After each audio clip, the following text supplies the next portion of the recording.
Merci. Pendant que Mou Belmoud s'installe, juste un point d'information. Vous avez vu que les papiers sont riches. Toutes les interventions s'appuient sur un papier. Et logiquement, vous trouverez d'ici quelques jours, je pense, sur le site du forum, les papiers et les présentations des différents intervenants pour ceux qui veulent voir plus en détail ce qui est proposé. Ainsi que la vidéo. Vous aurez même la vidéo. Bien. Bien, à toi. Merci beaucoup aussi de m'avoir invité à présenter une mise en perspective de la question des migrations en Europe. C'est un papier qui s'inspire d'un papier écrit avec Joël Houdinet qui s'appelle Inequality and Migration and what different regimes of migration tell us. Qu'est-ce que nous apprennent les différents régimes d'immigration en Europe? Alors, ça va être une intervention beaucoup plus terre à terre que celle de Hillel, puisque c'est une intervention qui est fondée, basée sur un papier empirique. Alors, comment on fait pour ça?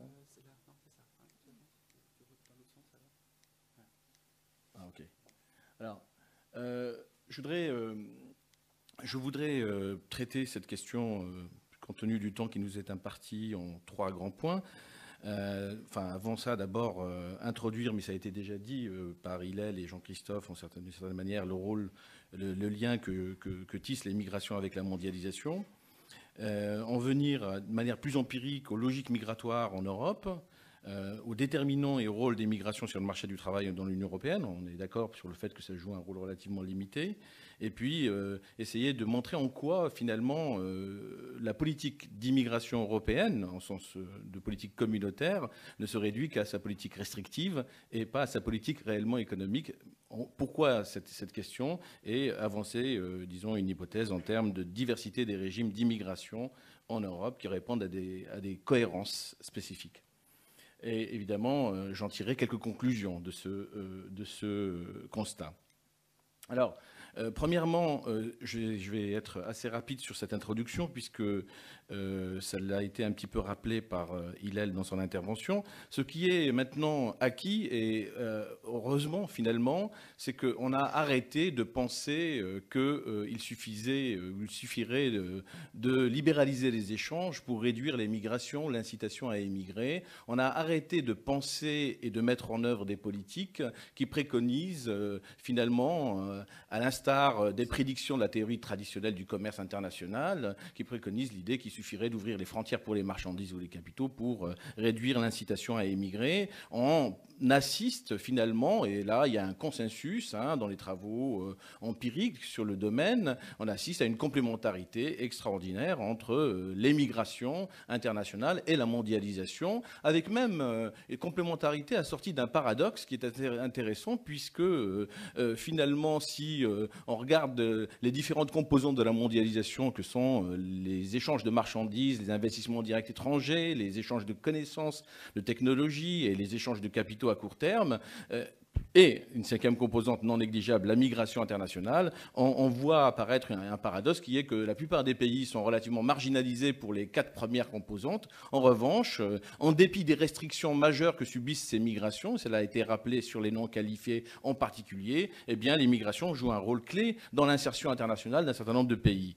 Alors, ces migrations sont surtout, premier point, des migrations sud-nord, sont des migrations sud-nord, mais surtout des migrations sud-sud, si on voit à peu près les chiffres pour cela, sur à peu près, disons, 156 millions de migrants qui viennent du Sud, vous en avez 74 qui vont vers d'autres pays du Sud et à peu près, disons, 80 qui vont vers d'autres pays du Nord.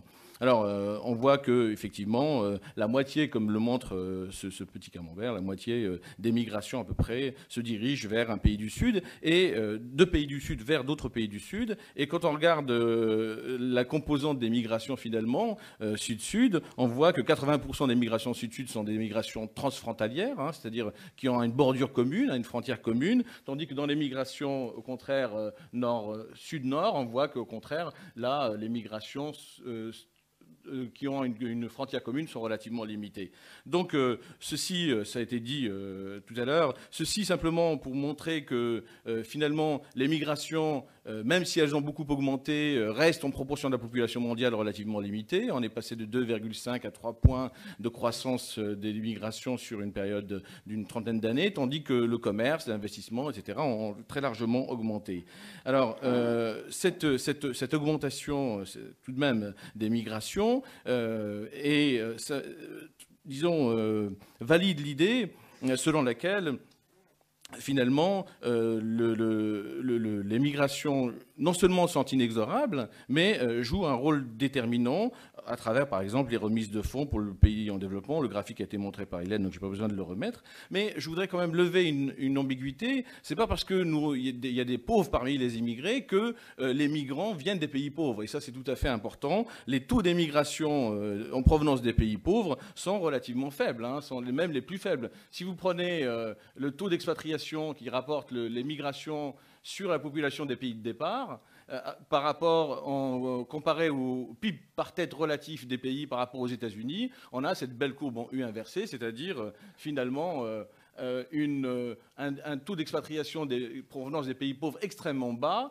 Il atteint le maximum pour des pays à revenus intermédiaires, et puis ensuite, quand les pays deviennent des pays d'immigration, le taux d'expatriation diminue. En revanche, donc, contrairement à ce qu'on raconte, nous ne recevons pas toute la misère du monde et les taux d'expatriation des pays pauvres sont les plus faibles. Et si vous regardez la caractérisation des migrations en France, on a à peu près la même répartition.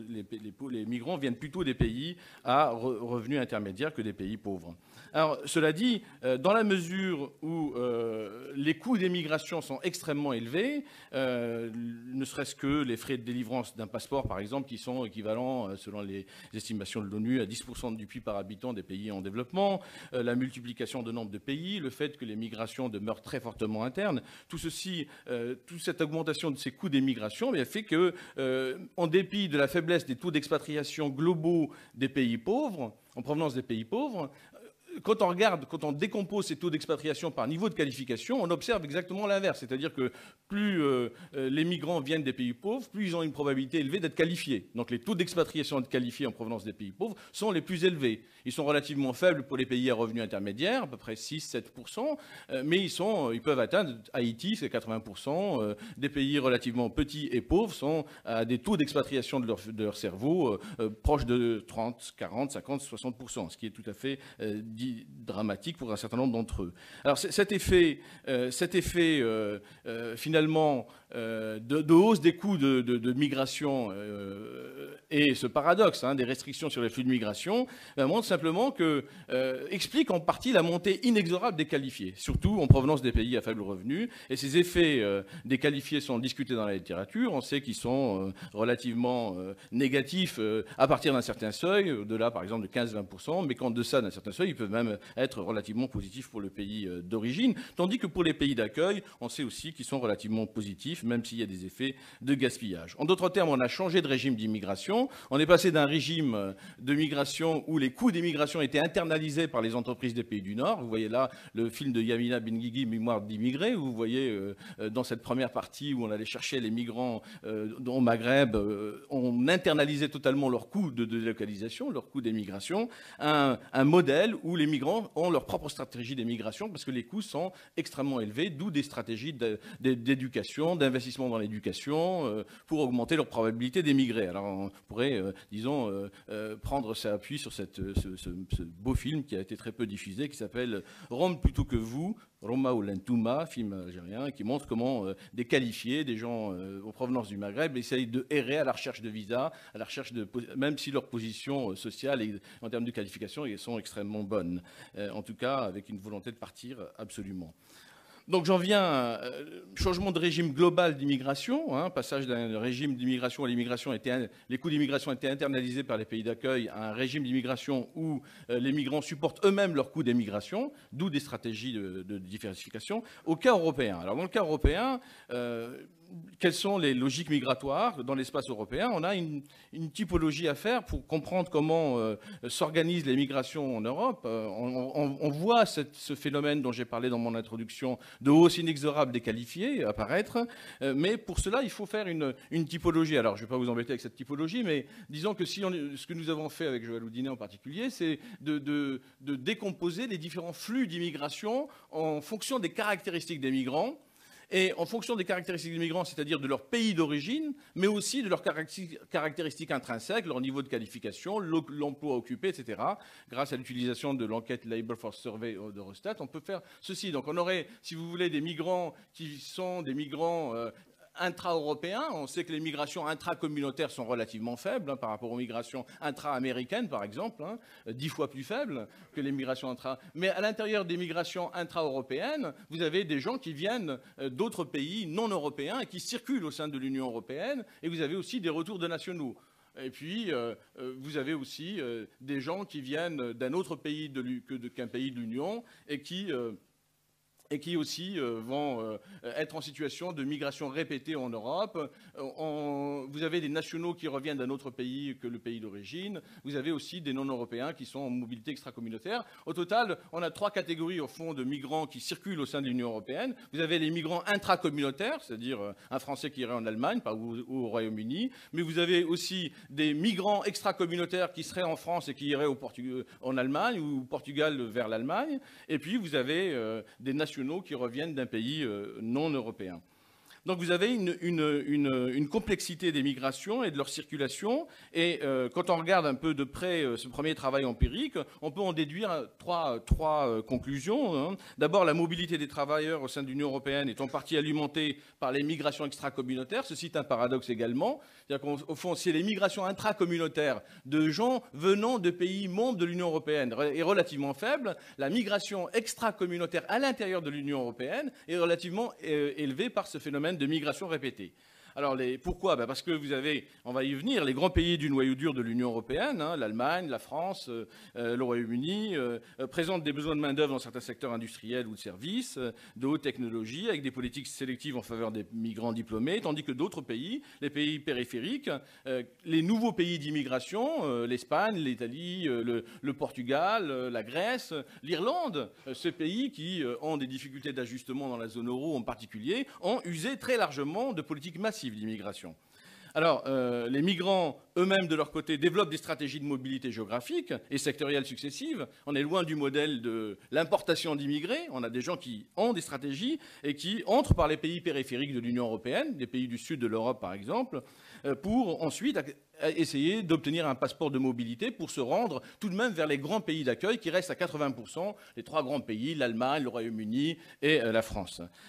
Donc, au total, premier point, donc, la classification habituelle des migrations, des migrants, ne correspond plus à la réalité des flux récents. On a un décloisonnement des catégories migratoires, des étudiants qui deviennent des migrants qualifiés, on a des non qualifiés qui sont en réalité déqualifiés, déclassés sur le marché du travail, et ça c'est un phénomène tout à fait important du brain waste, du gaspillage des cerveaux dans les pays d'accueil eux-mêmes. Et puis on a également de l'immigration dite non économique qui deviennent très vite de l'immigration économique. Donc ces typologies, migration économique 7% en France versus migration non économique, est en réalité absurde sur le terrain. Alors, quel est le rôle des migrations dans le processus d'ajustement des marchés du travail en Europe maintenant? Alors, comment nous avons fait? Nous avons d'abord un petit modèle qui permet d'essayer de regarder quelles sont les variables décisives dans les choix de localisation des migrants en Europe, quelles sont les principales caractéristiques, les principales variables qui décident du choix entre tel ou tel pays. Et puis, en deuxième lieu, on construit une maquette, disons un petit modèle keynésien, d'aspiration keynésienne, pour voir quel est l'impact économique des migrations sur les pays d'accueil et sur les pays de départ, en comparant la France, les pays européens et les États-Unis, en découpant les États-Unis en 4 régions. Alors, je vais aller assez vite. Donc, le modèle, c'est simplement essayer de regarder quel est le choix de localisation du migrant qui vient d'un pays I pour aller vers un pays J de l'Union européenne, en fonction des variables classiques du marché du travail, les différences de salaire et les différences de taux de chômage, plus une troisième variable qui serait en quelque sorte les effets de réseau, c'est-à-dire l'inertie des migrations. Vous savez que quand les migrants vont dans un pays où il y a déjà des gens de leur propre communauté, ça constitue des effets de réseau qui peuvent réduire les coûts de mobilité, les coûts d'insertion et qui peuvent décider du choix de localisation indépendamment des autres variables plus classiques que sont celles du marché du travail. Alors qu'est-ce qu'on a comme résultat? Je passe assez vite là-dessus. D'abord que les migrants qui viennent des pays non membres de l'Union européenne sont davantage influencés par les différences de salaire entre les pays dans leur choix de localisation du pays d'accueil. Ceux qui viennent des pays membres sont moins sensibles au salaire relatif, ce qui est normal puisqu'ils sont dans des marchés internes du travail en général, et donc ils conservent en général le même emploi ou le même secteur ou la même firme. Du point de vue des pays d'accueil, les pays périphériques de l'Union européenne qui sont en situation de, il faut le rappeler, et aujourd'hui la crise nous le rappelle finalement, mais ça fait quand même assez longtemps que nous le disons, que les difficultés d'ajustement des pays périphériques de la zone euro, qui sont membres de la zone euro, se sont soldées soit avant l'intégration dans la zone euro par des politiques de dévaluation successives, on voit le Portugal qui a beaucoup dévalué avant d'entrer dans la zone euro, soit par une politique véritablement d'ouverture, d'utilisant l'immigration comme variable d'ajustement, ce qui explique le fait que les migrants sont davantage influencés par les différences de salaire et d'emploi et en se rendant dans ces pays que dans les autres pays. C'est-à-dire que quand les migrants extracommunautaires, par exemple, vont en France, en Allemagne, etc., ils sont davantage influencés par les effets de réseau, c'est-à-dire que la variable effet de réseau joue un rôle clé, tandis que quand ils vont vers les pays périphériques, ils sont davantage influencés par les différentiels de salaire ou d'emploi.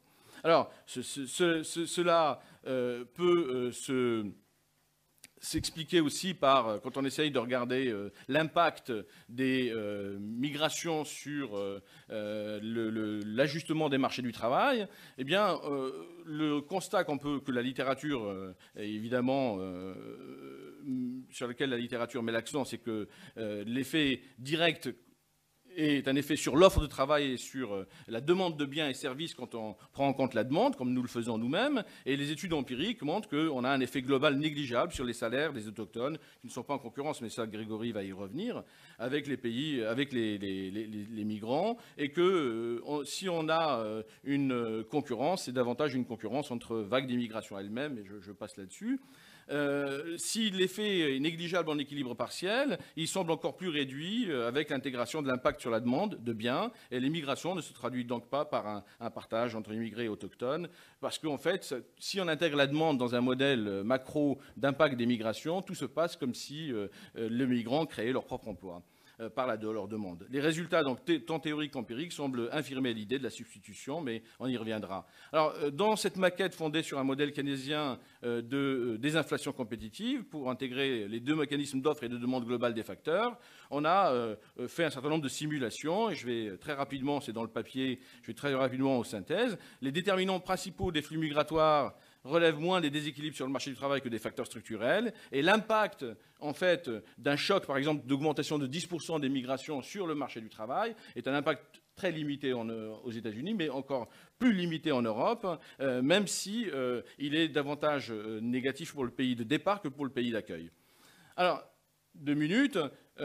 Ceci, simplement, pour synthétiser un petit peu la réflexion sur, finalement, au-delà des politiques qu'on peut proposer, que ce soit en termes de permis à immigrer ou d'autres types de politiques sélectives, il faut quand même comprendre pourquoi, me semble-t-il, il existe une complexité des politiques d'immigration, des réalités d'immigration, et qui fait qu'en Europe, il n'y a pas de politique commune d'immigration autre que le pacte européen sur la migration, qui est un pacte restrictif. C'est-à-dire qu'on a juste communautarisé la répression, mais rien d'autre. C'est-à-dire qu'une politique commune d'immigration digne de ce nom n'existe pas. Pourquoi ?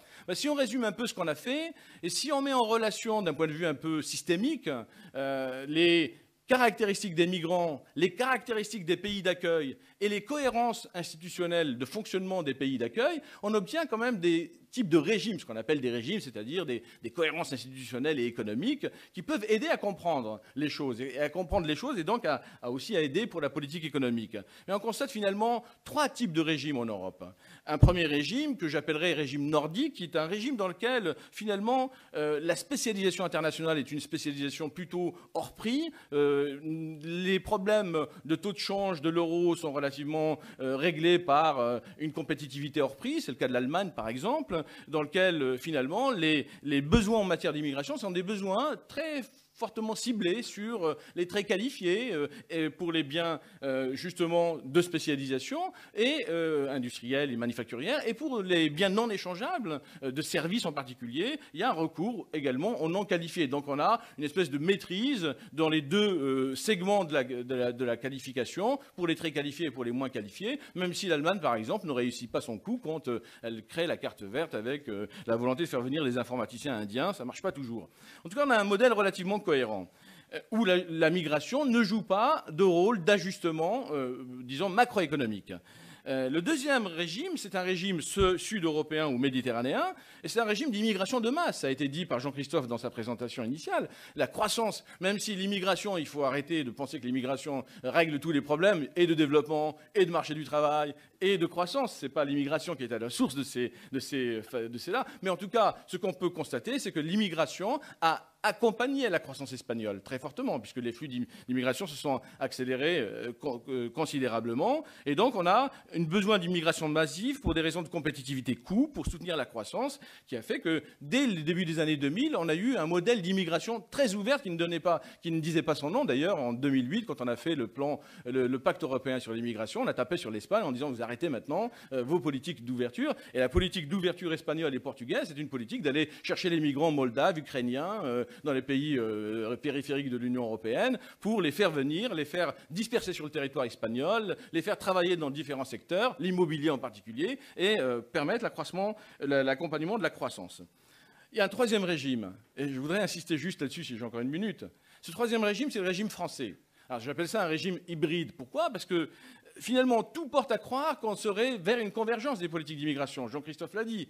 On aurait, en quelque sorte, des pays qui contrôleraient, en fonction de leurs besoins. Il y a une liste d'emplois, par exemple en France. Alors, il y a une liste même d'emplois par région. Et on dit, voilà, on a besoin de tant de milliers de mecs qui font de la plomberie, dont des gens d'ingénieurs, etc. Et puis on n'aurait qu'à faire venir cela. Donc on a d'abord une politique sélective qui a eu le mérite de rompre avec une hypocrisie selon laquelle l'immigration zéro serait la panacée. Donc on a au moins rompu avec cela. Mais cette politique sélective d'immigration, elle est accompagnée en même temps d'une politique de régulation par la régularisation qui ne dit pas son nom. C'est-à-dire qu'on a une politique, au fond, quand on regarde la spécialisation française, c'est une spécialisation duale, avec des très forts points sur la très très très haute technologie, l'aérospatiale en particulier, rien sur les biens intermédiaires, les biens d'équipement, un secteur de biens de consommation qui a été complètement, disons, concurrencé par les pays à bas salaire et relativement laminé ces dernières années, et un secteur des services pléthoriques. Donc un besoin de l'immigration de masse qui ne dit pas son nom, qui est très proche finalement du modèle espagnol. Mais simplement, on ne le dit pas. Donc on a un modèle de migration sélective d'un côté,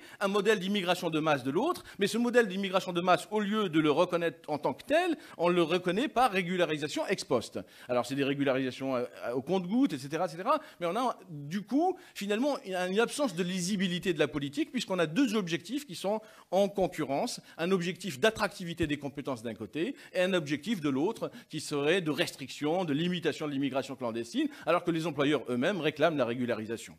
Voilà. Donc c'est la coexistence de ces 3 régimes d'immigration qui correspondent à des réalités économiques, institutionnelles fortes, explique pourquoi, à mon avis, on n'est pas prêt d'avoir une politique commune d'immigration, communautaire et commune d'immigration digne de ce nom. Alors quelles sont les conclusions, je termine là-dessus, de la dualité des politiques d'immigration ? D'abord, je viens de le dire, il est, à mon avis, impossible de bâtir une vraie politique européenne d'immigration, autre que son volet répressif. Ensuite, il y a des effets qui sont des collatéraux négatifs pour les pays qui mènent des politiques non lisibles d'immigration. Ces collatéraux sont les suivants.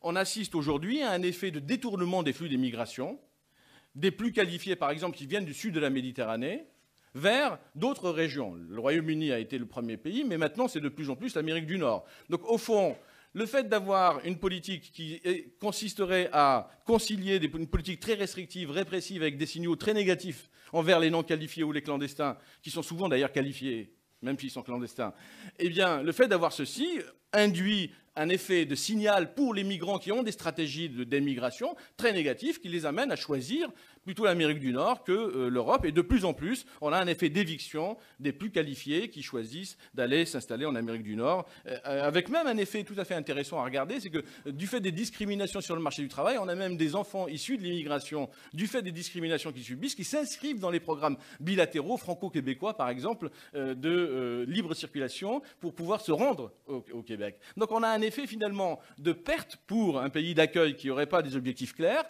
de perte en matière d'attractivité des compétences, et on n'est pas attractif en effet. Enfin, on a une détérioration de la place de la France, par exemple, dans l'attraction des compétences, et on assisterait finalement à un renforcement du double gaspillage des cerveaux. Alors j'ai des propositions, mais comme j'ai été un peu long, je les laisserai pour la discussion. Merci. Merci,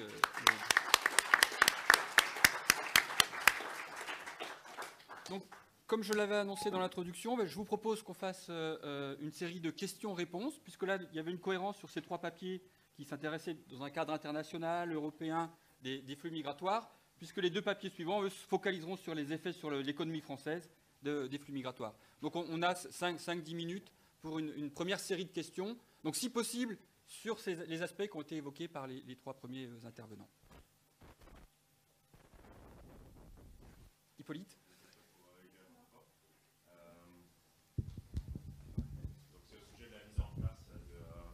Des quotas. En fait, une question spontanée, ce serait pourquoi est-ce qu'un pays qui a un fort coût accepterait de participer au système?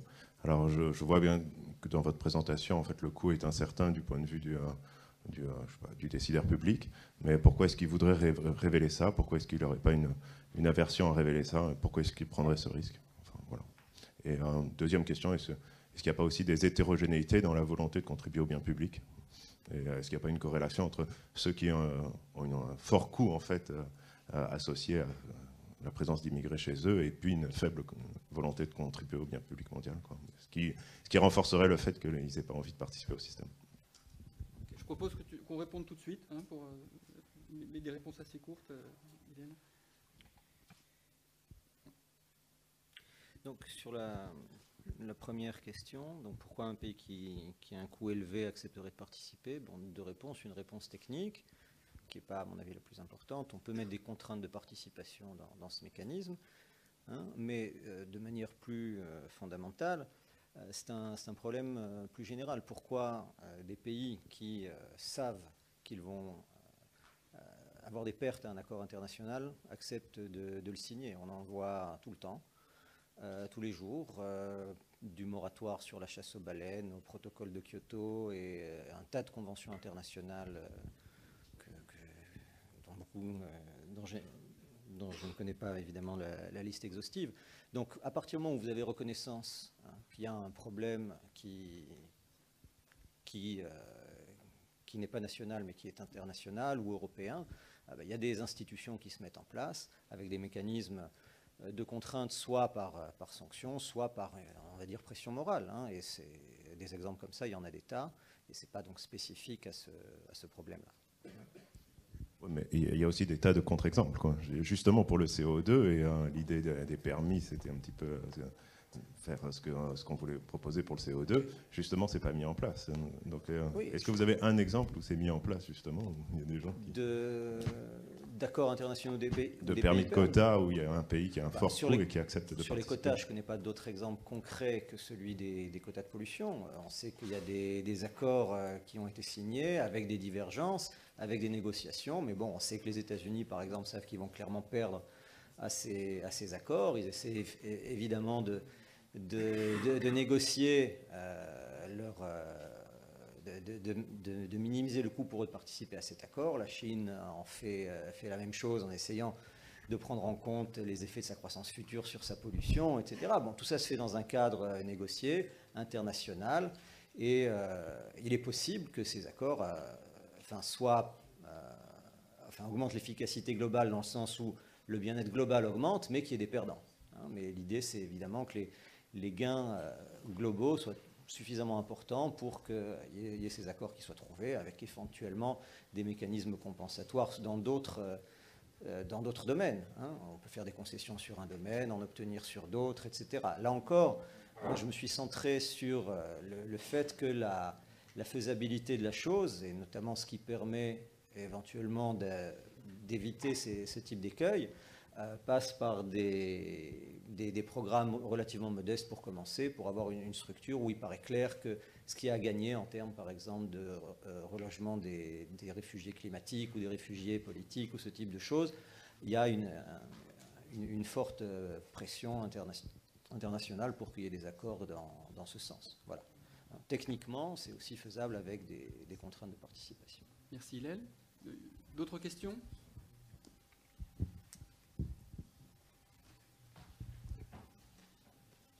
Maria. Oui, donc j'ai une question pour Hillel, mais je vais utiliser un peu les arguments présentés par Mohub. Donc, on a vu que en fait, la moitié de migration maintenant se tient entre les pays en voie de développement, donc les pays sud-sud. Donc, la question est est-ce que ces pays vont aussi participer à ces accords de quotas pour l'immigration? Donc, comment définir quels pays vont participer? Et si les pays sud vont participer aux accords de quotas, comment tenir compte du fait qu'ils sont à la fois les pays d'accueil et les pays qui envoient les immigrés? Merci. La réponse courte, c'est je ne sais pas. Et la réponse un peu plus longue, c'est que je pense que le mécanisme s'applique à des... Pour participer au mécanisme, il faut, disons, bénéficier du bien public global. Donc si on pose la question, quels sont les pays qui participent par exemple à l'aide au développement, pour autant que ceci soit un signal de souci de réduction de la pauvreté dans le monde, bon, on sait que ce sont des pays riches. Donc ces pays riches sont aussi les destinations préférées en termes de demandes potentielles d'entrée de beaucoup de gens. On voit qu'il y a un excès de demandes de visa, malgré les coûts très élevés qui sont mis par les restrictions à l'entrée. Il y a des tas de gens qui essaient de rentrer bien au-delà du nombre de gens qui rentrent, qui prennent des risques énormes, etc. Donc bon, ça paraît être la destination principale de la plupart des gens en termes de destination souhaitée, d'une part, et d'autre part, ce sont ces pays-là aussi qui accueillent les réfugiés, comme je l'ai montré dans la liste. Donc, grosso modo, les pays riches estiment, pour des raisons sur lesquelles je ne veux pas m'appesantir, devoir faire quelque chose pour réduire la pauvreté globale. Ça peut être par souci de réduction des inégalités mondiales, ça peut être pour des raisons altruistes, pour des raisons égoïstes, et donc ce sont plutôt ces pays-là que j'ai en tête. D'accord ? Merci. Donc le quota de questions alloué à Hillel étant épuisé, je vous propose encore une ou deux questions, mais qui s'adresseraient plutôt à d'autres interventions. S'il n'y a pas d'autres questions, on va poursuivre les présentations. Donc, je vais demander à Xavier Verdugo maintenant de présenter le travail qu'il a réalisé sur l'impact des flux migratoires sur le marché du travail français.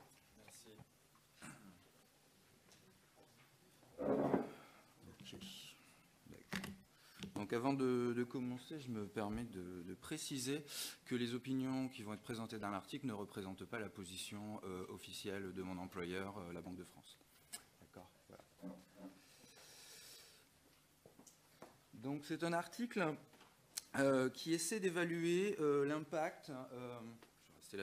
l'impact de l'immigration sur le marché du travail, et on va regarder l'impact de l'immigration sur le marché du travail français. Alors, l'intérêt et l'importance de l'article par rapport à la littérature précédente, c'est qu'on va utiliser deux types de méthodes différentes. Tout d'abord, il y avait dans la littérature précédente une première méthode qui consistait à comparer différentes villes. C'est l'approche qui est dans la première slide. Ça va bien apparaître. Très bien, donc voilà. Merci. Donc la première approche, c'est on va comparer différentes villes, comparer différentes régions. On sait que les immigrés se localisent dans certains endroits plus que d'autres, donc on va par exemple comparer ce qu'il arrive au salaire des natifs, ce qu'il arrive au salaire donc des Français dans ce cas à Marseille, en prenant pour référence les autres villes dans lesquelles il va y avoir moins d'immigrés, comme par exemple Rennes. Alors cette première approche a été très utilisée dans les années 90 et elle donnait des résultats non significatif, c'est-à-dire qu'on ne trouvait pas d'effet négatif ou alors un signe très faible ou non significatif statistiquement de l'effet de l'immigration. Alors toutefois, cette approche a été critiquée car il y a différents problèmes qui font que les estimations utilisant l'approche géographique de comparaison des villes ou de comparaison des régions peuvent être biaisées. Tout d'abord, le premier problème, c'est que les immigrés vont avoir tendance à choisir leur lieu de localisation à raison du dynamisme économique d'une ville. Donc on va avoir potentiellement une corrélation entre le choix de localisation et ce qu'il arrive économiquement aux natifs qui sont dans la ville d'intérêt. Donc ça sera le premier type de biais. Le second type de biais, c'est-à-dire que les natifs, par exemple, vont peut-être s'abstenir de bouger, s'abstenir de déménager dans les villes dans lesquelles vont se diriger les flots d'immigrés. Et donc l'effet de l'immigration va se diffuser dans les autres villes. Et nous, en comparant deux villes, on ne va pas pouvoir vraiment mesurer cet effet. Alors, en réponse à cette critique, en 1997, il a été proposé une deuxième méthode, une méthode par la proportion des facteurs. C'est ce qui explique le titre un peu ésotérique de cet article. Donc dans cette méthode, on divise la population en groupes qui sont censés être en concurrence, c'est-à-dire plus substituts parfaits, comme on dit en économie, qui sont censés être en concurrence les uns avec les autres. C'est-à-dire en pratique, on va découper la population en groupes d'éducation et d'expérience. L'hypothèse va être qu'un flot d'immigrés non qualifiés ne va pas affecter les salaires des natifs qualifiés. Par exemple, un flot d'immigrés non diplômés ne va pas avoir d'impact sur les salaires des natifs diplômés Bac+5, mais il va avoir un impact sur les salaires des natifs diplômés qui ne sont pas diplômés, justement. Donc on va utiliser cette méthode, découper la population et utiliser les variations temporelles dans ce cas. Or, si l'on compare les résultats des deux méthodes, la deuxième méthode donne des résultats très significatifs et négatifs des effets de l'immigration, mais principalement sur le seul pays pour lesquels les études n'ont pas été très très fortement critiquées en raison de biais statistiques, principalement pour les États-Unis et le Canada. Les études appliquant cette méthode pour l'Europe n'ont pas trouvé vraiment d'effet de l'immigration en utilisant ces deux types de méthodes. Et dans cet article, nous nous proposons premièrement d'appliquer cette méthode pour la France et deuxièmement d'essayer d'expliquer les résultats que nous trouvons par un mécanisme dans lequel les immigrés vont avoir une influence sur non seulement sur le salaire des natifs, mais potentiellement sur la qualité et sur le type d'emploi qu'occupent les natifs.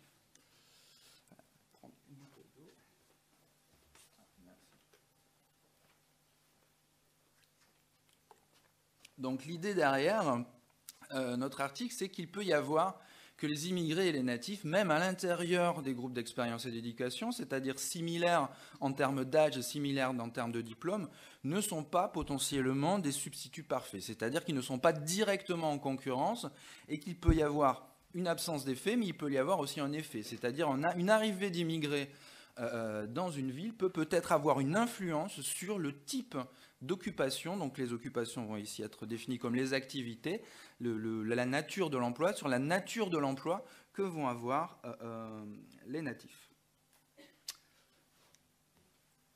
Alors nous découpons, donc je vais vous dire un mot brièvement sur les données, et je vais vous expliquer plus en détail la méthode. Voilà. Donc nos données, nous allons utiliser donc la définition d'un immigré dans cet article est celle classique de l'INSEE, et on va utiliser les données du recensement de 1962 à 1999. Notre étude va utiliser les variations de l'immigration sur une période de 40 ans, c'est-à-dire qu'on va avoir globalement, on va utiliser pour identifier notre modèle, pour identifier l'effet de l'immigration, une période équivalente à celle des résultats, à celle qui a été utilisée par les études américaines, c'est-à-dire donc cette période de 40 ans. Et un deuxième point qui est relativement important, c'est-à-dire qu'on va utiliser des extraits du recensement pour calculer les quantités d'immigrés, et ce sont des extraits dans lesquels on a une taille de l'échantillon très très importante, ce qui est important car les précédentes études européennes ont été critiquées justement sur le fait qu'elles utilisaient des données de mauvaise qualité pour mesurer les chocs d'immigration. Pour avoir de l'information sur les salaires, on va utiliser donc les enquêtes emploi. J'insiste brièvement sur ces questions de données puisque c'est la motivation principale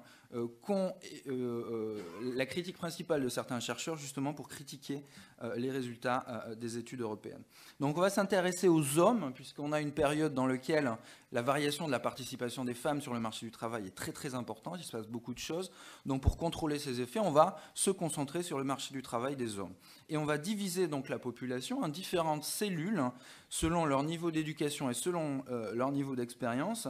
Et on va voir si à l'intérieur de ces cellules, ce sont en moyenne les cellules dans lesquelles il y a beaucoup d'immigrés, dans lesquelles le salaire ou le taux d'emploi est inférieur.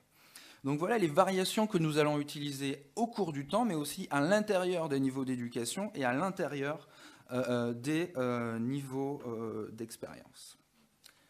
Donc on peut voir que non seulement on a de la variation à l'intérieur des années, mais également à l'intérieur des diplômes, puisque vous voyez que le pic est atteint dans des années et des niveaux d'expérience différentes au cours de cette période de 40 ans. Donc notre première méthode réplique tout simplement l'étude de Borja, c'est-à-dire qu'on va faire ce qu'on appelle statistiquement des régressions, dans lesquelles on va essayer de contrôler pour l'effet de l'éducation, pour l'effet de l'expérience et pour l'effet des années, c'est-à-dire qu'il va y avoir beaucoup d'effets, tous ces effets vont être pris en compte et absorbés par ce qu'on appelle, c'est un peu technique, les effets fixes donc dans le modèle, et donc on va regarder les variations à l'intérieur des groupes d'éducation et à l'intérieur des groupes d'expérience. Donc l'augmentation et les variations des rendements de l'éducation au cours du temps sont pris en compte dans ce modèle, et donc on exploite les différences à l'intérieur de ces groupes. Notre seconde partie de l'étude, on va essayer de voir si les flux d'immigrés ont un impact sur le type d'emploi et la qualité des emplois des natifs. C'est-à-dire qu'on va créer ce qu'on appelle une prime, une sorte de rente, enfin une prime d'emploi. Il est bien connu dans la littérature sur le marché du travail que certains emplois, indépendamment de la qualification des individus, donnent des gains et des différentiels de salaire relativement importants. Donc on va calculer une sorte de prime moyenne qui va nous servir pour différencier l'effet de l'immigration non seulement sur les salaires, mais également sur les occupations. Super. Donc c'est ce qui explique la deuxième équation. On va voir donc si les immigrés ont un effet non seulement sur l'allocation des natifs à l'intérieur des types d'emplois, si par exemple un flot d'immigrés peut amener la réallocation des natifs avec les mêmes caractéristiques vers des emplois de meilleure qualité, mais si on va essayer également de voir si les immigrés ont un effet à l'intérieur des emplois, sur le salaire à l'intérieur des emplois, en essayant donc de distinguer ces deux effets, l'effet sur le salaire et l'effet sur les occupations. Alors l'hypothèse que l'on fait, c'est que cette prime, ce qui est assez classique dans la littérature, c'est-à-dire que cette prime, qui va nous servir à calculer la rente moyenne ou le différentiel de salaire moyen associé à une occupation, un type d'activité, est indépendante des caractéristiques individuelles. Globalement, par exemple, il est bien connu par exemple, que les salariés des transports gagnent en moyenne 10%, on va dire, de plus à caractéristiques observables égales que des salariés dans le secteur de la construction. Donc on va utiliser ce différentiel de salaire pour calculer la qualité en moyenne, le différentiel de salaire moyen associé à ce type d'activité. Et on va, comme nos définitions d'occupation, nous allons utiliser des interactions entre les industries et les statuts socioprofessionnels. C'est-à-dire que nous allons avoir environ entre 30 et 300 occupations dans lesquelles on va calculer cette prime donc, pour ce qu'on appelle en anglais les cols blancs, donc les cadres, les techniciens et les ouvriers dans chaque industrie. Et donc on va calculer une prime pour chaque type d'individu et on va introduire cette prime dans les régressions. Donc en pratique, il est bien connu qu'on voit le lien, même si on ne prend pas en compte l'effet de l'éducation et de l'expérience, on voit qu'il y a un lien très très fort entre les différences de salaire entre groupes d'éducation et l'emploi occupé par les individus. Globalement, ça signifie que si on entre sur le marché du travail à un moment où il y a un secteur à haut salaire qui nous recrute, on va avoir tendance à gagner plus que d'autres individus, indépendamment de notre niveau de diplôme et indépendamment de notre qualification. Il va donc y avoir un effet du secteur d'activité indépendant du niveau d'études et du niveau d'expérience au cours du temps. Et donc on va voir si les immigrés, on va étudier si les immigrés influencent eux aussi ces allocations. Donc notre modèle final est un modèle dans lequel on inclut donc ce contrôle conditionnellement à la prime d'occupation. On regarde si les immigrés et les natifs ont un effet sur le salaire moyen. Et on va utiliser, car il y a potentiellement, pour utiliser le jargon économétrique, des problèmes d'endogénéité, on va utiliser des stratégies à variable instrumentale pour prendre en compte la potentielle endogénéité de la prime d'occupation. Donc je ne vais peut-être pas insister sur ce point. Donc dans les 5 minutes, je pense qu'il me reste, je vais présenter tout d'abord les premiers types de résultats. Donc voilà le résultat de base qui est donc encore une fois une réplication. Là on se contente de prendre le modèle de base qui existe dans la littérature américaine avec les meilleures données possibles et on essaie de voir ce que cela donne en prenant le marché du travail français. Donc on trouve de manière assez surprenante des coefficients significatifs, c'est-à-dire qu'on peut rejeter qu'ils soient différents de 0, on peut rejeter l'hypothèse avec un test statistique classique qu'il soit différent de 0, mais également une corrélation positive et relativement forte, c'est-à-dire qu'en utilisant cette méthode, on voit que les natifs dans une cellule, c'est-à-dire avec le même niveau d'éducation et d'expérience donné, si on augmente le taux d'immigrés de 10% dans leur cellule, ce qui est relativement fort, puisque la moyenne du taux d'immigrés entre cellules selon le niveau d'éducation est entre 5% pour les diplômés du supérieur et 8% pour les non-diplômés. Si l'on augmente de 10%, on observe une augmentation des salaires des natifs, mais également une augmentation des taux d'emploi. Enfin, donc une corrélation positive entre les taux d'emploi et les salaires des immigrés en utilisant cette méthode. Donc, ces résultats surprenants, on a fait évidemment des tests de robustesse pour voir si ces résultats étaient robustes, en prenant seulement les non-diplômés, par exemple, en excluant les groupes des jeunes et des travailleurs vieux, des régressions, etc. Et on trouve globalement que ces résultats sont robustes à des spécifications statistiques du modèle différentes. Donc, ces résultats nous ont amenés à nous demander d'où venaient donc ces résultats surprenants? Est-ce que le modèle était mal spécifié ou est-ce que ce que l'on regarde reflète finalement un effet, une relation entre les immigrés et la qualité des emplois des natifs? Donc on a fait exactement les mêmes régressions dans lesquelles cette fois on contrôle pour la qualité des emplois des natifs. Donc dans la première colonne, on estime un modèle dans lequel on contrôle la qualité des emplois des natifs et on voit que dans ce cas, les variations des taux d'immigration ne sont plus significatives. C'est-à-dire que finalement, ce que nous dit ce modèle, c'est qu'il y a une corrélation entre la qualité des emplois des natifs et l'allocation des immigrés entre ces cellules d'éducation et d'expérience. Et lorsque l'on prend en compte potentiellement l'effet que les immigrés ont sur la qualité d'emploi des natifs, dans ce cas, on se retrouve avec un modèle qui nous dit que plus il y a de natifs dans la cellule, moins la qualité des emplois des natifs est forte, ce qui est cohérent avec l'idée que les natifs sont en concurrence avec les natifs, c'est-à-dire que plus vous avez d'individus éduqués, par exemple, moins leur salaire va être fort, mais également on a un effet positif des immigrés, et lorsqu'on utilise cette spécification, les effets sont positifs, mais beaucoup plus raisonnables que les spécifications précédentes, c'est-à-dire qu'on voit une augmentation de salaire de 0,3% cette fois lorsque l'on augmente l'immigration d'1%. On en par la suite, et pour conclure, regardez directement s'il y existait un lien entre la qualité de l'emploi des natifs et les flots d'immigration, toujours en essayant de prendre en compte les problèmes d'endogénéité, c'est-à-dire que les immigrés vont potentiellement être attirés par une qualité supérieure des emplois des natifs. Et dans ce cas, on trouve plus ou moins les mêmes résultats, c'est-à-dire plus on a de natifs dans la cellule, moins la qualité des natifs est bonne, mais également, c'est beaucoup plus léger et moins significatif, il tend à y avoir une relation légèrement positive entre les flots d'immigrés et la qualité d'emploi des natifs, ce qui est cohérent donc avec nos régressions précédentes qui allaient utiliser les salaires. Et pour conclure, nous avons regardé donc la prime des immigrés et nous avons vu que plus il y a d'immigrés dans les cellules, moins la qualité des emplois des immigrés était bonne. C'est-à-dire qu'il semble que la concurrence et le fonctionnement du marché du travail s'effectuent tout du moins entre cellules, par le fait que les flux d'immigrés affectent principalement les immigrés et ont tendance à affecter légèrement et positivement, en moyenne, encore les natifs. Également, bon, je pense que je n'ai pas le temps, juste un petit caveat. Est-ce que cet article veut dire qu'on vit dans le meilleur des mondes possibles et qu'on peut faire venir les immigrés, ça va augmenter le salaire des natifs? J'émettrai plusieurs réserves parce que tout d'abord, on a des résultats en moyenne, c'est-à-dire que même si la moyenne des individus ils gagnent légèrement, il est possible que certains individus, à l'intérieur de ces groupes, y perdent.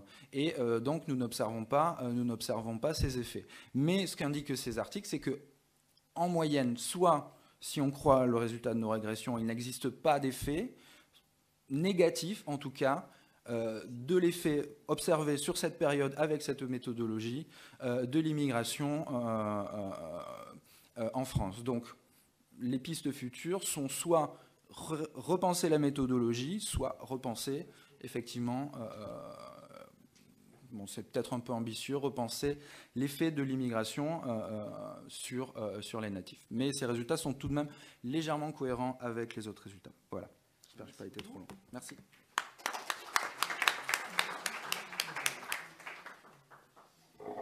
Donc, je vais conclure cet atelier consacré aux migrations par la présentation également d'un papier qui, alors lui, est plus au cœur de la question, puisqu'on va s'intéresser dans ce travail à l'impact des flux migratoires en France sur le financement de la protection sociale, laquelle est affectée par le phénomène du vieillissement démographique. Donc là, bon, on va essayer d'apporter quelques... Alors c'est une étude appliquée, donc on va essayer d'apporter quelques éléments chiffrés, hein, et donc j'insisterai sur les 2-3 chiffres qu'on pourrait retenir de quel est l'effet des flux migratoires en France, anticipé et suivant la politique qui peut être mise en œuvre sur le fardeau, hein, parce que c'est quand même un fardeau financier du vieillissement démographique.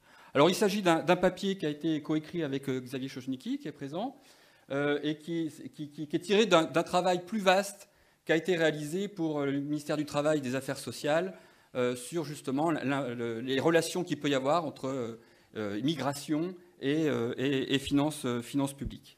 Donc, je peux aller vite parce que généralement ça c'est quelque chose de très connu.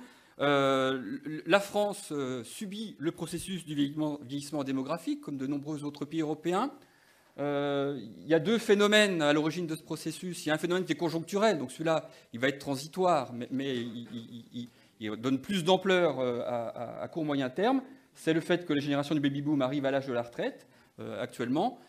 Mais si c'était que conjoncturel, on pourrait résoudre ça sans trop de difficultés. C'est le phénomène plus structurel qui est... Alors, ici, je parle de la France, qui est l'allongement continu de l'espérance de vie. C'est une des caractéristiques du vieillissement démographique français par rapport à d'autres pays, tels que l'Allemagne, c'est que c'est essentiellement ce qu'on appelle un vieillissement par le haut. Hein, le phénomène de vieillissement, il est lié au fait de l'allongement de l'espérance de vie. Les personnes vivent plus longtemps, on ne peut que s'en féliciter. Alors que dans d'autres pays, ce phénomène d'allongement d'espérance de vie se combine avec une baisse du taux de natalité. Donc c'est à la fois les gens vivent plus longtemps et en plus il y a de moins en moins de jeunes pour les économistes qui vont entrer sur le marché du travail. En France, comme vous le savez, le taux de natalité a connu un regain ces 10 dernières années et donc la crainte d'une diminution de la population, même active, n'est plus vraiment d'actualité. Donc, c'est quelque chose qu'il faut bien garder en tête. Hein. La France, c'est un vieillissement par le haut. Et donc, le problème de la population active n'est pas aussi prégnant que dans d'autres pays tels que l'Allemagne.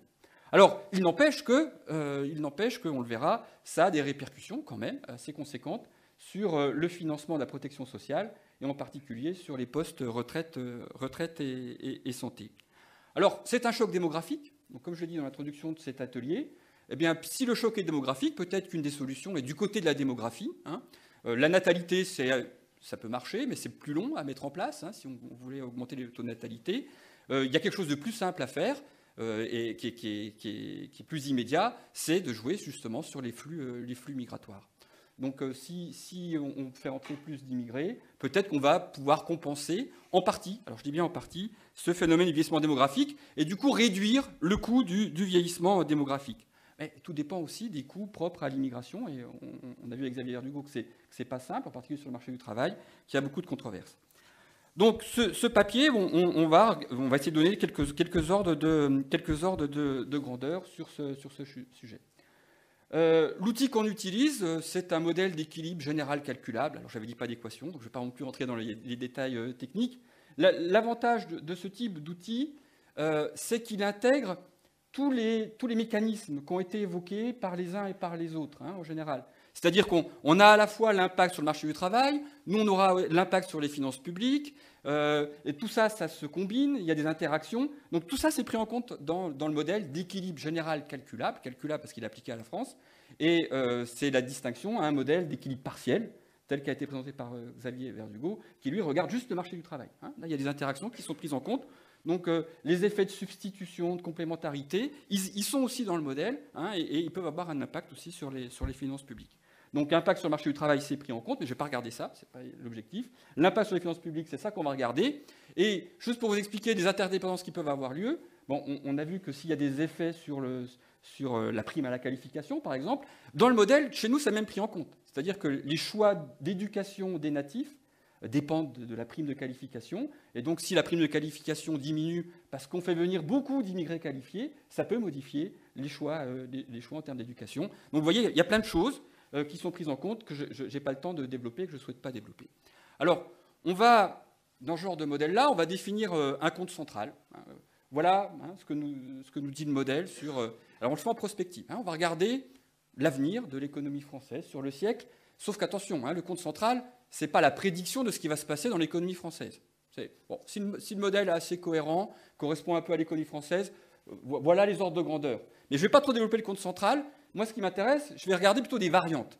C'est-à-dire, oui, mais si les flux migratoires ne sont pas ceux du compte central, en quoi l'économie voit des évolutions différentes du compte central? Donc, c'est en comparaison au compte central que je vais regarder, et ça nous permettra de donner des ordres de grandeur sur des flux migratoires qui seraient différents de ceux du compte central.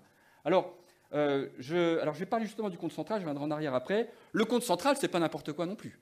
Donc, on dit qu'on cale le modèle, on le cale par rapport à des données. Alors, on fait de la prospective, donc c'est par rapport à des projections, des prévisions qui sont réalisées. Et donc, les projections qu'on fait, les projections démographiques, c'est celle de l'INSEE, de 2006. Alors, il y en a des plus récentes là, qui viennent de sortir il y a quelques semaines. Donc, elles ne sont pas dans le modèle, mais elles ne remettent pas vraiment en cause, contrairement à ce qui s'était passé entre 2000 et 2006. Pour les retraites, c'est les projections du corps. Pour l'évolution du niveau de qualification, c'est les projections du ministère de l'Éducation nationale. Et donc, tout ça fait que le modèle, il est calé de telle manière à représenter un peu grosso modo l'avenir qui est aussi anticipé dans ces différentes projections. Alors on a de la chance, c'est que généralement toutes ces projections, elles sont calées sur les mêmes hypothèses macroéconomiques d'ensemble. D'ailleurs, on verra, ça peut avoir des conséquences importantes. Donc le compte central, on le regardera, mais je ne suis pas en train de vous dire voilà ce qui va se passer en France sur le siècle à venir. Ce qu'on vous présente, ça correspond grosso modo à ce qui est prévu déjà dans la plupart des autres organismes qui se projettent dans l'avenir sur ces sujets-là. Alors par rapport à ça, on va faire 4 variantes.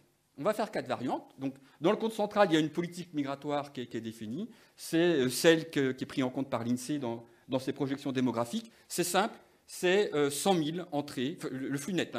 Le flux net, c'est-à-dire si je fais la différence entre ce qui rentre et ce qui sort, c'est plus 100 000 en France chaque année. C'est ce qui est retenu par l'INSEE. Et par rapport à ce scénario central, on va faire 4 variantes. La première, elle est assez simple. C'est de se dire, mais finalement, si on... Voilà, immigration zéro. Si on stoppe l'immigration en France, alors on sait que ce n'est pas réaliste, c'est pas comme ça qu'il faut le lire, quel serait l'impact? Alors en particulier, je vais me focaliser sur les finances publiques. Donc c'est la variante que j'ai appelée, c'est la variante sans immigration. Les flux nets de migration sont nuls à partir de 2010.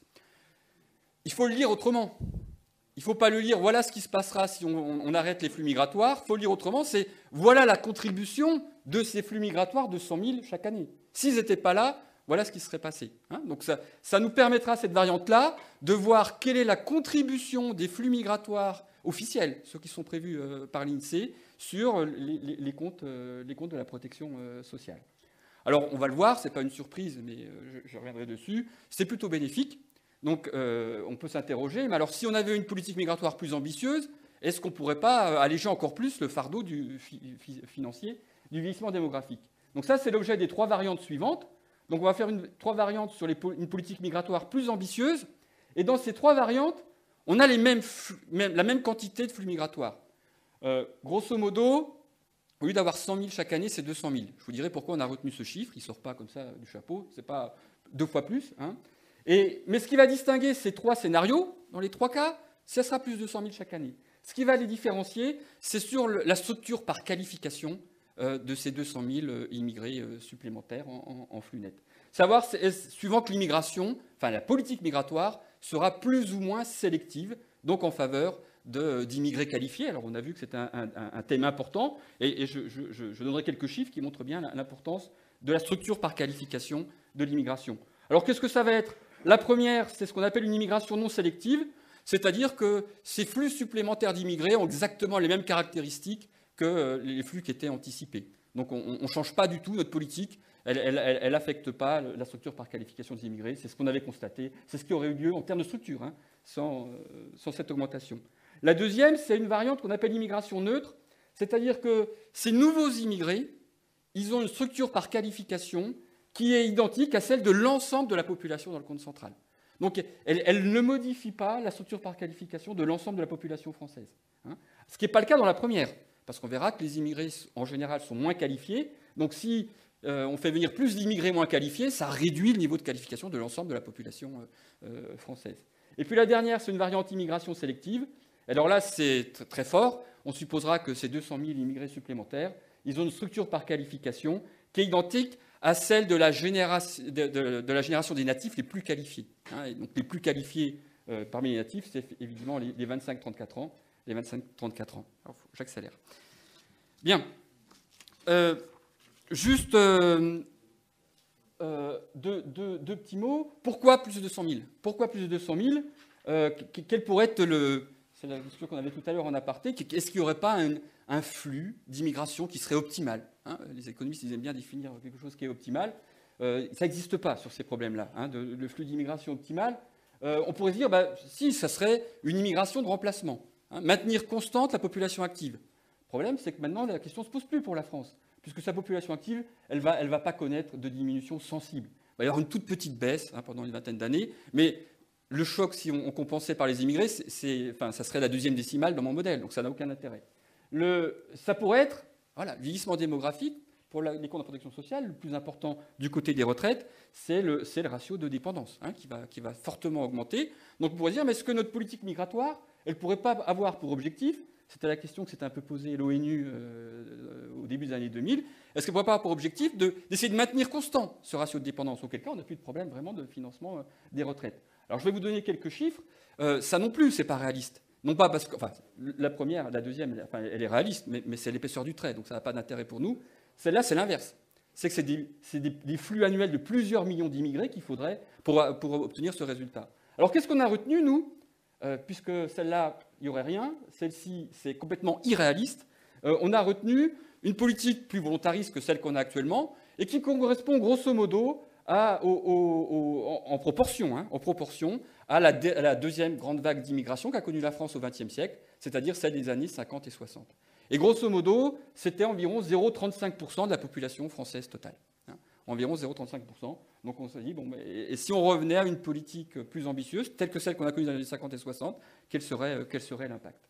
Alors ce petit tableau, c'est juste pour confirmer ce que je vous ai dit. Ça, c'est la population française dans le scénario de référence, tel qu'il est projeté par l'INSEE. Il y a quelques petites différences, je ne vais pas rentrer dans le détail, mais on retrouve grosso modo les grandes évolutions de l'INSEE. Donc la population française, vous voyez, elle continue à croître. Hein, donc on n'a pas le problème de la baisse de la natalité. Et la population en âge de travailler, la population active pour simplifier, vous voyez qu'il va y avoir une petite diminution là, entre 2010 et 2040. Et puis ensuite, elle va remonter légèrement, elle va se stabiliser. Donc il y a une toute petite diminution, mais qui est relativement infime. Par contre, le problème, il est là, c'est le ratio de dépendance. Donc ici, il est calculé sur la population des 65 ans et plus par rapport à la population des 15-64 ans. On passe de 25% à 45%. Tout le problème du financement des retraites dans un régime par répartition. Alors, le petit chiffre là, qui est en dessous à chaque fois, c'est qu'est-ce qui serait passé au niveau démographique si l'objectif, ça avait été un objectif de... Qu'est-ce qui serait passé si ça avait été un objectif de maintien du ratio de dépendance? Du maintien du ratio de dépendance, donc vous voyez, là, la différence, ça nous permet de rester toujours à 25%. Eh bien, on voit bien les chiffres, hein, ce n'est pas la peine de dire. Et je crois que Didier Blanchet, qui interviendra demain, avait fait une étude à ce sujet-là. Ça implique un doublement, plus qu'un doublement de la population tous les 40 ans. Il faut doubler la population française tous les 40 ans pour maintenir constant son ratio de dépendance par ces flux migratoires. Par ces flux migratoires. Et donc, grosso modo, voilà, la part des immigrés, bon, vous voyez, elle est aujourd'hui autour de 8%. Elle va augmenter dans les projections officielles vers 9%. La part des immigrés, si on mettait une telle politique, on est à plus de 40% d'immigrés et on dépasse les 50% si on se projette sur le siècle. Donc cette politique, elle n'a pas grand sens. Alors là, j'avance. Quelques caractéristiques justement sur la structure du stock d'immigrés en France. Ici, sur ce graphique, vous avez, suivant l'âge, ce qui est en abscisse, c'est l'âge, vous avez la répartition par âge de la population en 2005. Donc on voit bien que la population immigrée, elle n'a pas la même structure par âge que les natifs. Les natifs, ils sont ici, parce que par définition, un immigré, c'est quelqu'un qui est né étranger à l'étranger. Donc ils sont peu nombreux parmi les très très jeunes. Alors il y en a quand même quelques-uns, puisqu'ils viennent avec leurs parents. Et donc ce qu'il faut retenir, c'est grosso modo, la population immigrée en France, elle se focalise essentiellement sur la population active. Sur la population active. Elle est beaucoup plus importante sur les tranches d'âge de la population active que les natifs. Donc quand on augmente les flux migratoires, si on garde la même structure par âge, on a plutôt un impact très important sur la population en âge de travailler par rapport au reste de la population. Donc ça, il faut le garder en tête. Deuxième caractéristique, là je ne vais pas entrer dans le détail, c'est simplement que, comme je l'ai déjà indiqué, la structure par qualification des immigrés en France, le stock actuel, pas les flux, est relativement différente de celle des natifs, et ils sont moins qualifiés, et surtout pour les âges plus récents.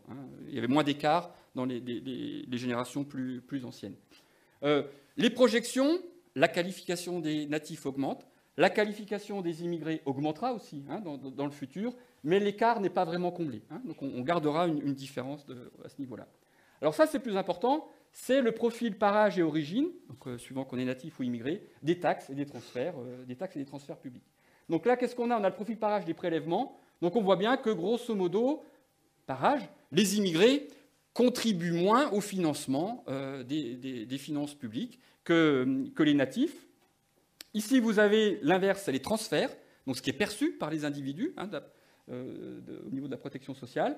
Alors là, on voit l'inverse, c'est-à-dire qu'ils reçoivent à âge donné un peu plus sur la tranche 30-45 ans, on verra pourquoi juste après. Par contre, ils perçoivent beaucoup moins lorsqu'ils sont âgés.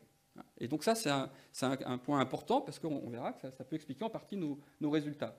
Alors là, c'est le détail des transferts, transferts retraite. Donc voilà une des explications, c'est que les retraités immigrés, ils perçoivent moins que les retraités natifs à âge donné en moyenne. Alors là c'est sur logement. Je ne vais pas entrer dans le détail, je vais au point essentiel. On voit, deuxième élément important, c'est qu'à tout âge, en termes de transferts liés à la santé et maladie, les immigrés perçoivent moins que les natifs. Donc ça, c'est les deux points importants. Donc du coup, si je fais la différence entre ce que versent les individus et ce qu'ils perçoivent, donc ce qu'on appelle les taxes nettes, la différence entre ce qui est versé et ce qu'on reçoit. Alors, ce qui est logique, quand on est jeune, on paye presque rien, mais on reçoit beaucoup, c'est les dépenses d'éducation publique en France, donc c'est négatif. Quand on est vieux, c'est pareil, on contribue moins aux finances publiques, mais on reçoit beaucoup à la fois au niveau santé et au niveau retraite. Et par contre, c'est en période d'âge actif où là, on a une contribution nette qui est positive.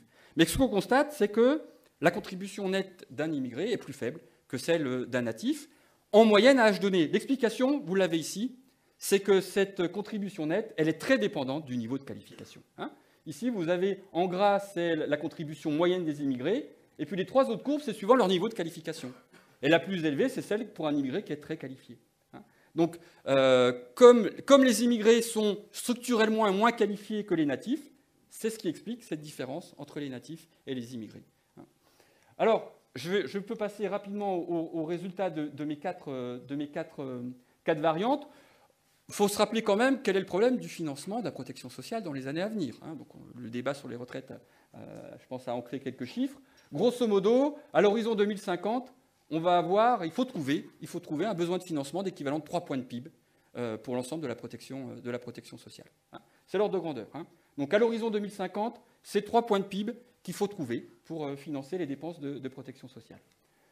Là, il y a des compositions par régime. Ça provient d'où? Bien évidemment, c'est essentiellement le financement des retraites et le financement santé-maladie. Les autres régimes de la protection sociale sont plutôt excédentaires. Donc c'est sur ces deux points importants. Et on a vu que justement, c'était une des différences entre natifs et qualifiés. Rappelez-vous, les immigrés en moyenne à âge donné reçoivent moins en termes de retraite et ils dépensent moins en termes de santé. Alors, la variante sans immigration, l'impact sur la population, c'est pas nul. Hein, rappelez-vous, la projection officielle, c'est 100 000 chaque année. Si je stoppe l'immigration, vous voyez bien que la population à l'horizon 2050 française est diminue de 10%. Alors l'impact est encore plus grand sur la population active. Rappelez-vous, les immigrés sont concentrés sur des âges de population active. C'est moins 11%, la France perdrait 11% de sa population active. Et on voit bien que ça dégrade le ratio de dépendance de 3,6 points. Il est augmenté.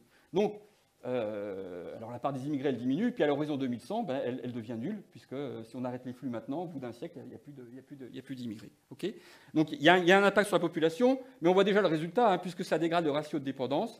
Il est clair que sur le besoin de financement, à l'horizon 2050, au lieu d'avoir 3 points de PIB à trouver, c'est 4,3 points de PIB de financement de la protection sociale qui est là. Alors ça se lit autrement. Ça veut dire que, grosso modo, vous voyez, c'est la contribution de l'immigration telle qu'elle est projetée sur le financement de la sécurité sociale. Elle contribue à hauteur de 1,3 points de PIB. Et c'est sur l'horizon du siècle, c'est même 2 points de PIB. Donc l'immigration française telle qu'elle est projetée officiellement réduit sensiblement le fardeau fiscal lié au vieillissement démographique. Alors puisque c'est ça, c'est donc on avait plus d'immigrés et si possible mieux qualifiés, du coup ça devrait être plus bénéfique. Le chiffre à retenir, là c'est la décomposition, le chiffre à retenir, je vais aller directement, effectivement, si je prends le besoin de financement suivant mes 3 niveaux d'immigration, à l'horizon 2050, on voit bien qu'une immigration plus sélective, elle va réduire le besoin de financement d'1 point de PIB. Okay, 1 point de PIB, au lieu d'avoir 3 points de PIB de besoin de financement, on n'en a plus que 2. D'accord ? L'effet est un peu moins élevé avec une immigration non sélective, pour les raisons que j'ai évoquées. Donc, à l'horizon 2050, une immigration plus sélective réduit un peu plus le fardeau fiscal du vieillissement démographique qu'une immigration non sélective.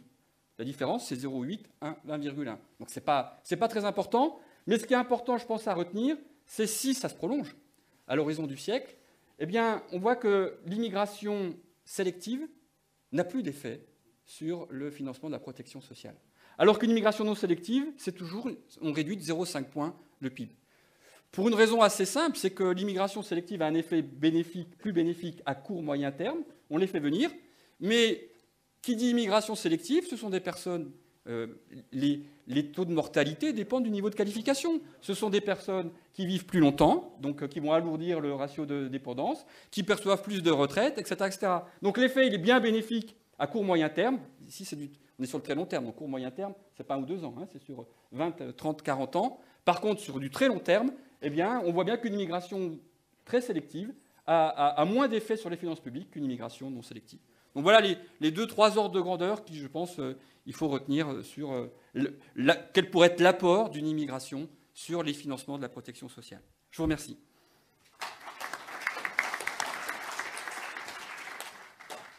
Je crois qu'on est légèrement en retard, enfin même très légèrement. Donc je propose que les questions se fassent en dehors et notamment à la pause qui sera réduite à 5 minutes si vous y arrivez. Je n'y crois pas trop, mais bon, disons que 5-10 minutes, hein, voilà, parce que les autres intervenants sont prêts. Néanmoins, la prochaine table ronde sera un petit peu plus restreinte, donc on devrait retrouver un peu comme à la SNCF, vous savez, on devrait arriver plus ou moins à l'heure, hein, au déjeuner. Voilà, merci.